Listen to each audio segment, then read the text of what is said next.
नमस्कार मैत्रिणींनो, या व्हिडिओत तुम्हाला कस्टमर जोडण्याचे टिप्स तर देण्यात येतीलच, पण त्याच्या व्यतिरिक्त इथं तुम्हाला बघा स्क्रीनवर तुम्हाला वेगवेगळ्या साड्या पॅटर्न आणि कलर वेगवेगळे तुम्हाला दिसत आहेत.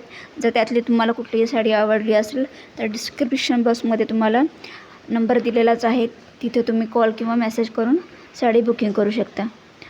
तर चला तर मग पहिल्या टिप्सकडे आपण वळूया.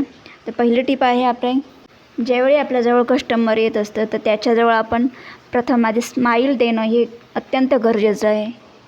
कस्टमरला आपण जेवढा आदरपूर्वक विचारू ब्लाऊजविषयी तेवढंच ते देखील खुश होत असतात. तुम्ही ब्लाऊज कितीही सुंदर शिवत असलात आणि कस्टमरशी तुमचा व्यवहार जर नीट नसेल तर ते कस्टमर तुमच्याकडे पाठच फिरवणार.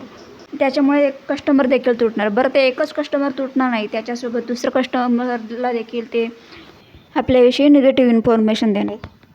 त्यामुळे व्यवहारात नम्रपणा ठेवणं हेच आपल्या फायद्याचं असतं. दुसरी टिप मी तुम्हाला अशी सुचवेन की कस्टमरला जे काही तुम्ही सर्व्हिस देणार असाल, ड्रेस किंवा ब्लाऊज, तर त्याच्यात फिनिशिंग आणि फिटिंग देखील व्यवस्थित असणं गरजेचं असतं. ठीक आहे, जर तुम्ही नवीन असाल तर ह्या गोष्टी ताबडतोब होत नसतात फिटिंग फिनिशिंग, परंतु तुमच्या प्रॅक्टिसमुळे ह्या गोष्टी नक्कीच व्यवस्थित होऊ शकतात. त्याच्यामुळे फिटिंग आणि फिनिशिंगवर देखील तुम्ही लक्ष केंद्रित गरजेचं आहे. आणि फिटिंग आणि फिनिशिंग व्यवस्थित येण्यासाठी त्यातले बारकावे आपल्या लक्षात येणं खूप गरजेचं असतं. त्याच्यामुळे तुमच्या प्रॅक्टिसने हे नक्कीच व्यवस्थित होऊ शकतं. त्याच्यानंतर आपण तिसरी टिप बघण्या अगोदर तुम्हाला मी सांगेन की जर तुम्ही चॅनलवरती नवीन असाल तर चॅनलला सबस्क्राईब मात्र जरूर करून ठेवा. आणि जर मी 2 टिप तुम्हाला सांगितल्या त्या आवडल्या किंवा माझा व्हिडिओ जर आवडला तर व्हिडिओला लाईक मात्र जरूर करून ठेवा. तुम्हाला या टिप माहीत होत्या का?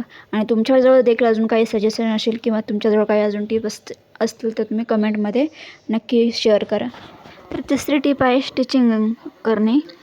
तर स्टिचिंग करणे म्हणजेच जे आपण शिलाईची टिप देत असतो ती एकदम घट्ट असली पाहिजे. आपण धावता दोरा किंवा फास्ट शिलाई करून जर शिलाई दिली तर ते उसवण्याचे चान्सेस असतात. आणि आपण जो धागा वापरतो तो धागा देखील चांगल्या क्वालिटीचा वापरणं गरजेचं आहे. कारण जर हलक्या लेवलचा जर आपण वापरत असलो तर तो आपण देखील स्टिचिंग करतेवेळी सारखा तुटत बसणार आहे आणि कस्टमर देखील पुन्हा कंप्लीट घेऊन येणार आहे. त्याच्यासाठी आपण धागा देखील चांगल्या क्वालिटीचा वापरणं गरजेचं आहे.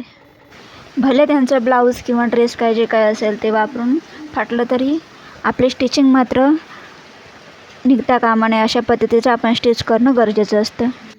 आणि आता चौथी आणि शेवटची टिप म्हणजेच कस्टमरने सांगितलेल्या वेळेवर आपण शिवून देणं.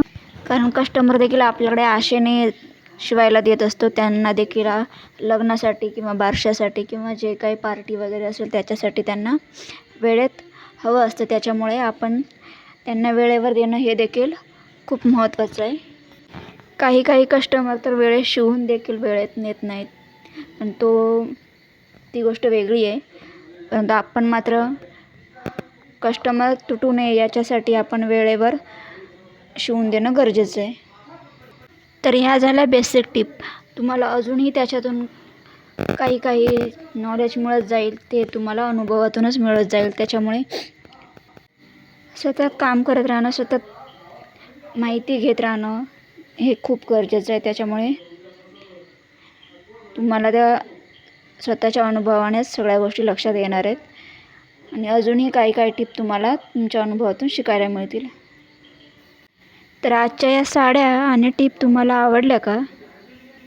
आणि पुढचा व्हिडिओ तुम्हाला कशा संदर्भात बघायला आवडेल, म्हणजे साड्यांविषयी की स्टिचिंग विषयी, ते तुम्ही कमेंटमध्ये नक्की सांगा. त्या पद्धतीने आपण व्हिडिओ बनवण्याचा प्रयत्न करू. ठीक आहे,